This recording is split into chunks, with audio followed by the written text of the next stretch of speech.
In this lesson, we're going to be talking about evidence storage. Evidence storage is something that you really need to be taking into consideration well before you actually get the evidence in place, because it's not something you're probably going to be able to throw together really quickly and be able to satisfy the different rules of evidence and chain of custody rules. It needs to be secured in a way that you can ensure that it wasn't altered and it was secured from anybody else being able to get access to it. So you need to be able to think about how you are preserving your evidence, and in particular digital evidence, because digital evidence is so easy to manipulate. It has to be stored in a way that you can guarantee that it hasn't been changed. And we've talked about doing things like hashing files and that sort of thing to guarantee validity. But it's helpful to make sure that you've got places to store your evidence in a way that you can demonstrate later on that, yes, we stored it somewhere, nobody could get access to it, and it was kept very safe and secure. So what I've got open here is actually an FBI journal, and you can see there's an article here about preserving electronic evidence and how you store data. And there's a lot of useful ideas in here about how you might go about preserving your evidence in a way that could be admissible later on in court. So very helpful here. One thing that they mention right here is storing information onto a read-only, non-rewritable CD-ROM. Once it's on a non-rewritable CD-ROM, you can guarantee that it hasn't been changed because there's no way to change it as long as you can prove that that CD-ROM is your source of information. And here's the chain of evidence, here's how it got onto that CD-ROM to begin with, and it's actually the original data that's on there.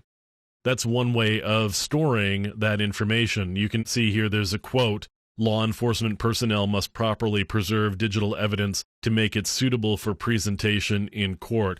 And that's really the critical point here, particularly if you're talking about a law enforcement related investigation. It's got to be stored in a way that you can present it in court and not have it questioned or challenged. So there are actually some commercial solutions that are available. And let me just show you a couple. Not that I'm suggesting that you should go out and get these two particularly, but there are a couple that have popped up just from doing a quick search. You can search yourself for these evidence storage solutions. So here's one from a company called L3 Communications and specifically Mobile Vision Incorporated. Here's a digital evidence management solution where we've got a digital evidence viewer, and in the back end, it's got a place where you would store the evidence and the data in a secure way. So that's one commercial solution that's available. And here's another one for an integrated digital evidence management solution from a company called MediaSolv. And you can see that they've got this little infographic here about sources of digital evidence. There's a place for you to store all of the information and have analytics on it, as well as tools to be able to access it, and the different sources of where the data comes from, whether it's digital audio or digital photos or documents, some video interview rooms. There's a lot of ways of storing digital evidence.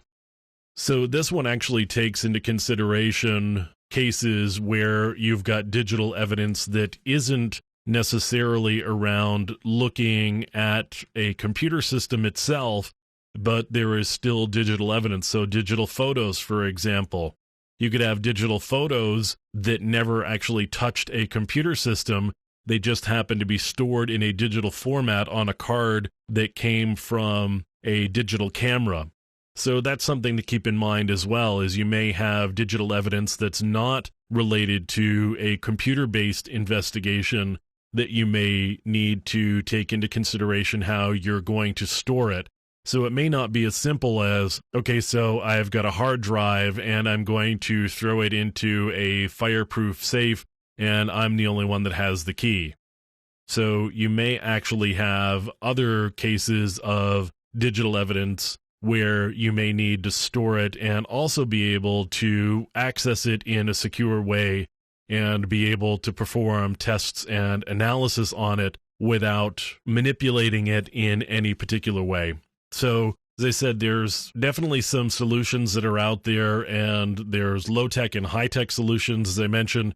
Certainly the fireproof safe, if you've just got a stack of hard drives, that may be a solution that you could use. If you are going higher end and you're doing a lot of this work, you may want to look into a commercial solution. But as I said at the beginning, it's definitely something that you want to think about from the outset before you actually have evidence to store. Otherwise, you've got this evidence and you're having to quickly cobble something together. And if you don't do it just right, then you've got a case where you've got evidence that may be called into question later on.